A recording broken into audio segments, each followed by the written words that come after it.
I wasn't invited to my own sister's wedding. They sent out 104 invitations, even to the neighbor's dog, but they forgot mine. When I asked Mom, she said, "It must have been a mistake. You're supposed to have one." An hour later, Lucia accidentally sent a message to the family chat. "Honestly, the dog is a better guest than him." I replied, "Perfect." And I froze the €13,500 budget. I flagged all the vendors and headed to the town hall with a folder. I wasn't invited to my own sister's wedding. You at the wedding? Don't be silly. That's what my mom said without even looking up from the pot she was stirring absent-mindedly. They assumed you weren't coming anyway. It was 7:04 a.m. I'd brought her coffee like every Friday for the past 5 years. I didn't ask. I just showed up, helped silently always.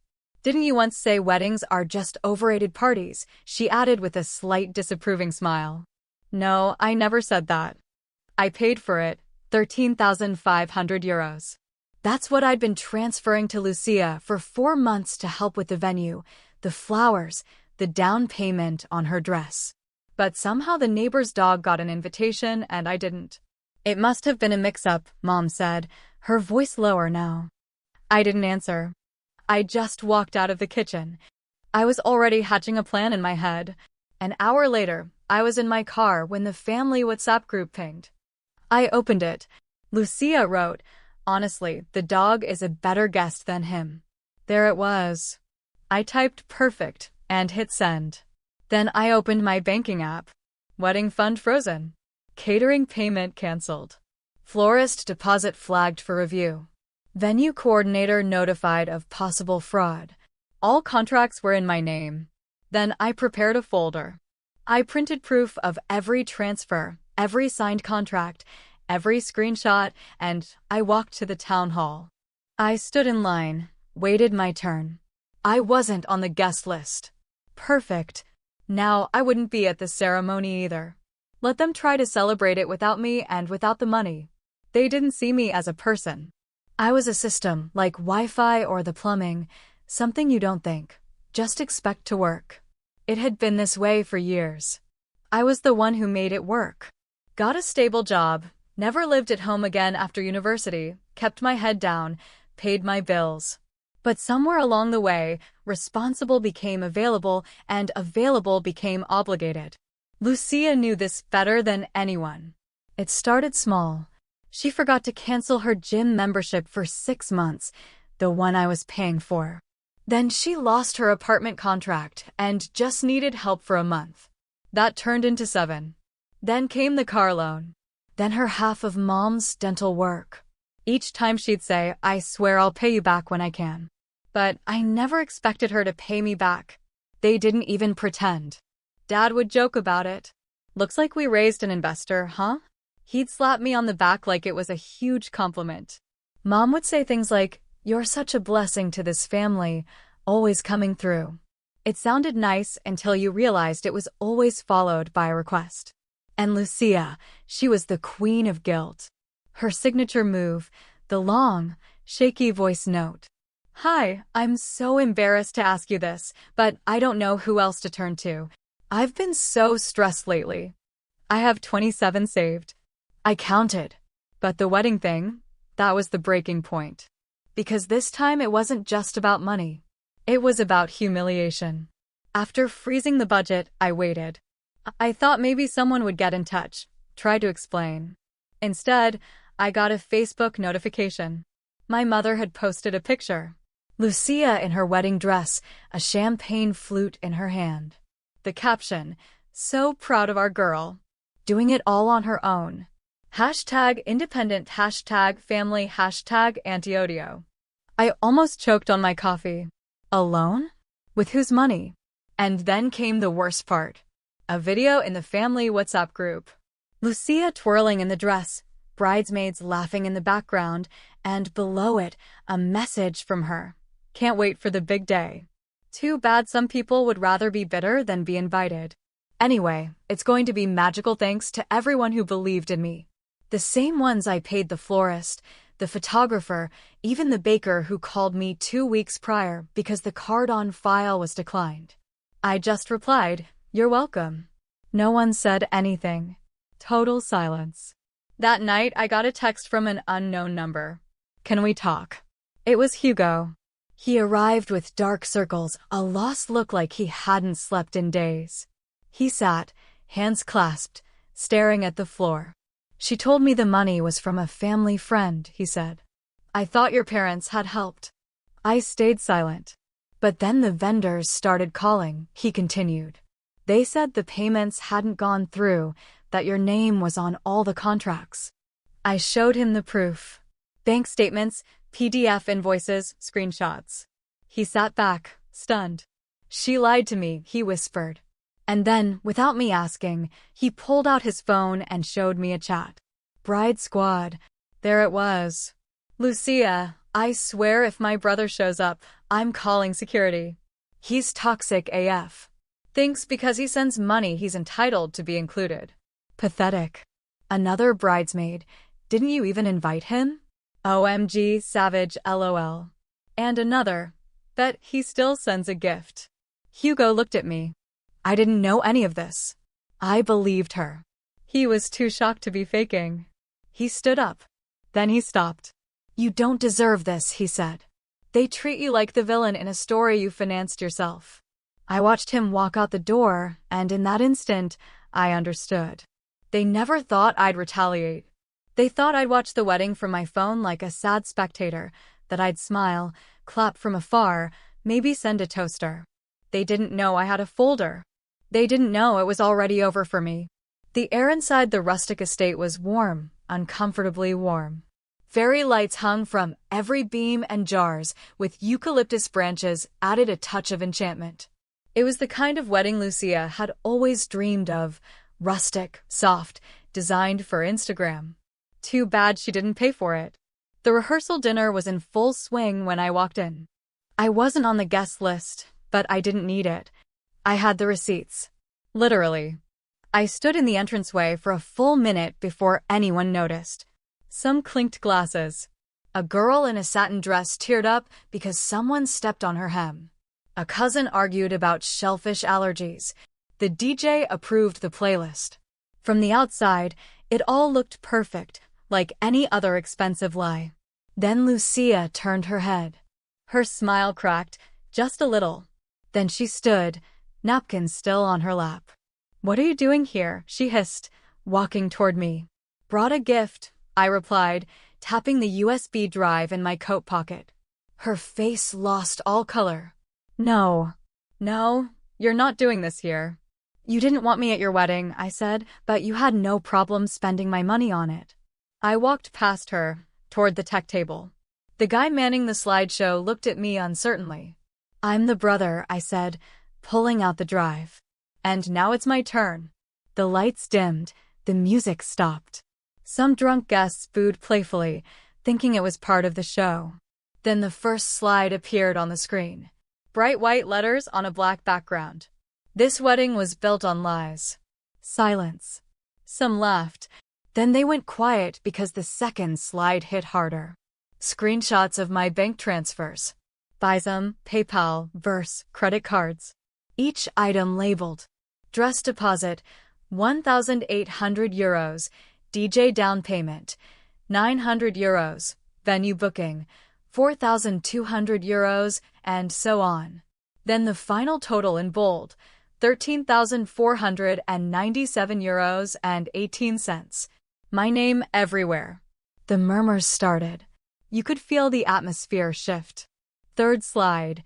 Messages from the Bride Squad group. "Lucia, he thinks he's entitled to a chair just because he put down money. Newsflash, I didn't invite a debit card." Bridesmaid 1. "OMG, you're savage." Bridesmaid 2. "Seriously not inviting him?" "Lucia, not even my dog wanted him there." And then the audio. Her voice, from a message she'd left me 3 weeks ago. "Seriously, you're saving this wedding. You're the best. But don't tell anyone. Gotta keep up appearances." The room went still. There was the sound of a teaspoon dropping inside a wine glass. Across the room, my father stood up. His tone was thunder. "Turn that off." I turned, calm. "Why?" Don't you like the sound of your investment report? He took a step towards me. You think this is funny? I think it's fair. You stole my seat, now I steal the show. Fourth slide. Mom's voice. I'd recorded the call the night she tried to explain why they hadn't invited me. It's not about you. Lucia just didn't want you in the pictures. And honestly, I agree. The silence cracked. Aunt Beatrice covered her mouth. Cousin Marcos muttered, "Holy shit." I stepped forward. For years, I said, I paid. Silently. No questions asked. Every dentist bill, every car repair, Lucia's card debts, Mom's utility bills, Dad's failed vacations. I never said a word. Fifth slide. Pictures of the receipts. Notes from Lucia. Thanks again. You're literally a hero. You're actually saving my life. You're the only one I trust. I stopped. Looked around. You didn't forget to invite me. You erased me. And replaced me with a dog. A nervous laugh rippled from the back. Then again, silence. Then Hugo, the groom, finally stood up. He looked destroyed. You said he didn't want to come, he said to Lucia. You said he'd threatened you. She opened her mouth, closed it. Said nothing. He looked at me. She told me you weren't involved. I nodded towards the screen. She also told her bridesmaids that I was pathetic, that I'd still send a gift. Want to see that part again? He turned to her. I don't even know who I'm marrying anymore. And then he took off the ring. Held it for a second, and placed it in the center of their table, right on top of the printed seating plan. I'm out. Gasps. Screams.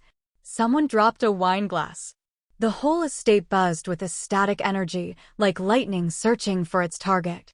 Mom stood up, tried to grab his arm. Hugo, don't do this. It's just a fight. No, he said. She's a fraud.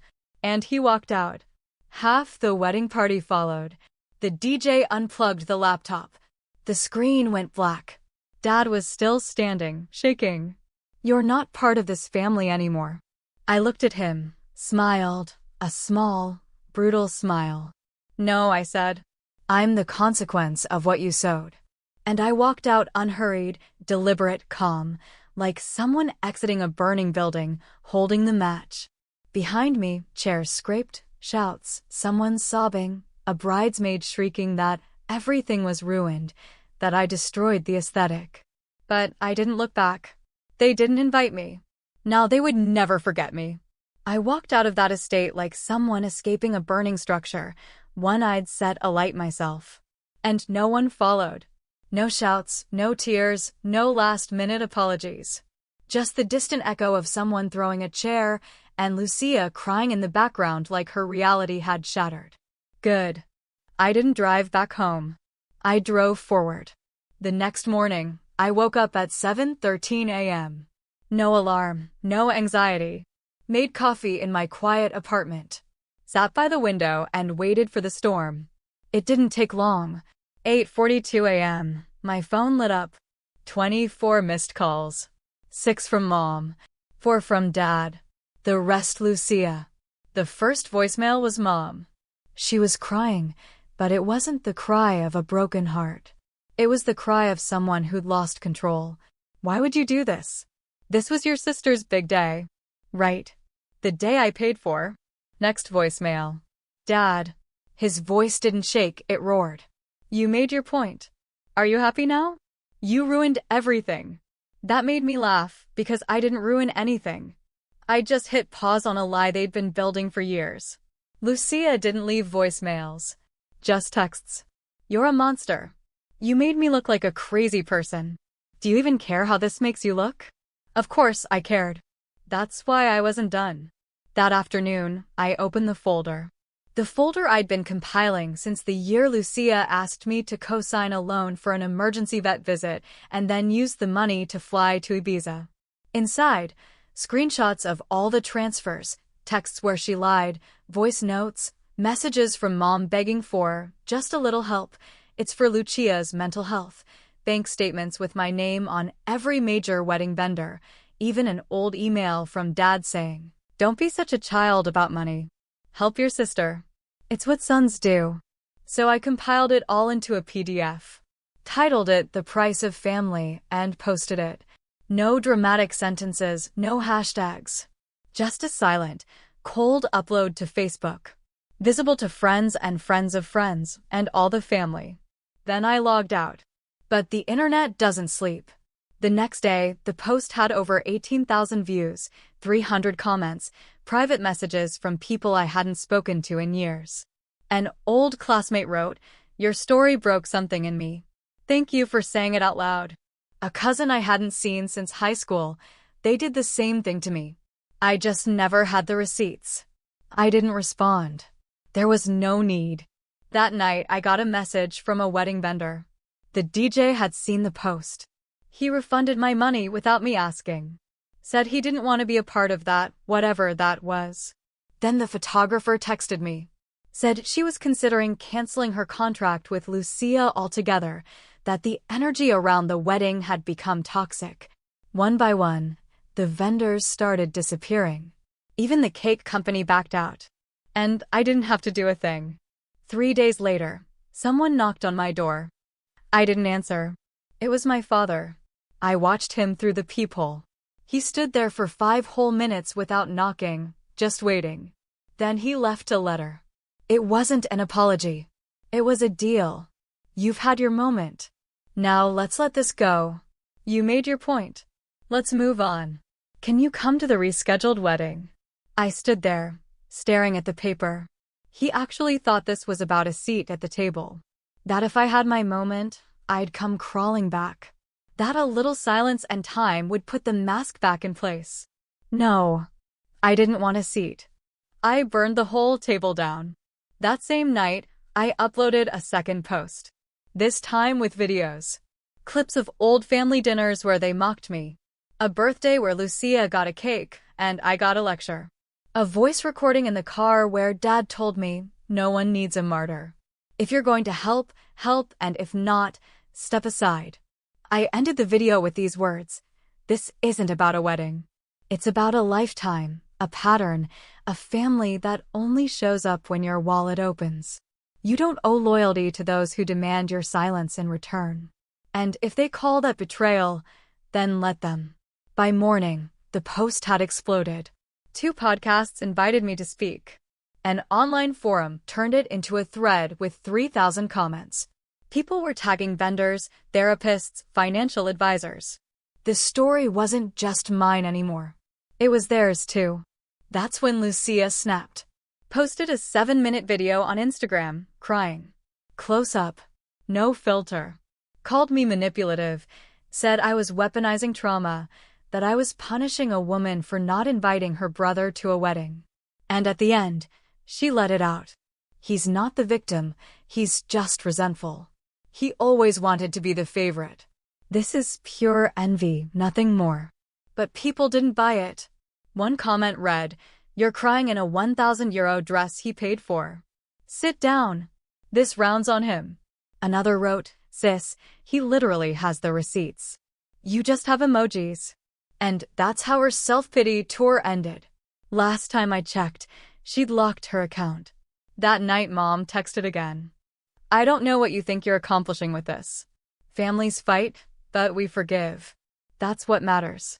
I wanted to reply, what matters is truth and consequences. But I didn't respond because I was already working on something else. It's been 6 weeks. 6 weeks since I walked out of that fairy-lit estate. 6 weeks since I burned down a decade of guilt, obligation, and enforced silence. And guess what? Nothing bad happened. The earth didn't open up. I didn't implode. No one came to drag me back into the role they'd forced me to play. Instead, something incredible happened. Peace. No more voice notes. No more financial drains disguised as just this once. No more groups where I'm only useful if I'm paying. Just silence. And I've never felt so whole. I moved quietly. New city. Smaller place, but it's mine. No forwarding address, no welcome mat. Just a doorbell with a small sticker next to it that reads, "Not available for emotional labor." And I meant it. The business I'd been secretly planning for over a year, I launched it. Not for them, for me. A digital consultancy. Clean. Precise. Profitable. I choose my clients and I no longer finance anyone's delusions but my own. A week after the launch, I wrote a public post. Not as revenge, as reclamation. I used to think loyalty meant silence. Now I know loyalty without respect is servitude. I'm done serving. It went viral. Again. Even some small business blogs picked it up. One titled it "The Wedding That Exposed a Family and Created a Brand." Poetic. And Lucia tried to change the narrative. Of course she did. Posted cryptic stories like losing people as you grow and rising above the toxicity. But no one bought it. Her followers dropped. Her podcast is still at 43 listeners, only now the comments are disabled. And Hugo texted me 2 weeks after everything fell apart. Just 3 words. You saved me. I never replied. There was no need. Some truths are better understood in silence. Then came the message from my aunt, the only one who ever half defended me at family gatherings. Just want you to know, some of us saw it. We just didn't know what to do. Too little, too late. I didn't reply, but I took a screenshot and saved it in a folder titled "Acknowledgement does not equal reinstatement." That's my policy now. Because they'll try. Oh, they always do. Testing the door. A tag in an old photo. A like on a professional post. A week "We're so proud of you" comment. As if nothing happened. As if the knife never turned. But I've changed the locks. Digitally. Emotionally. Forever. The number they all had? Gone. I didn't just block them, I deleted the line entirely. No access. And in its place, a new phone. New number. One contact saved. Me. One afternoon, I walked past a print shop and stopped on impulse. Went in. Asked them to print me a sign. Black background. White serif typeface. Glossy finish. I put it up the next day on the door of my new, small office. It read, "Funded by the Forgotten." A little private joke. A public burn. Because yes, they forgot me. But I remembered everything, and with that, I built something. From the voicemails, from the erasures, from the gaslighting, from the emotional quicksand of "we're family," I transformed it into clarity, into purpose, into the one thing they can never take away again. Autonomy. This time, I didn't ask for forgiveness. I didn't ask for closure. I became it. So, if you're reading this, and you're where I was, carrying everyone's weight and still being called selfish, I leave you with this. You are not obligated to set yourself on fire to keep others warm. There are people who only love you when you're useful. Burn the bridge. Then build a new one for yourself. With stronger steel. I wasn't invited. But now I own the place.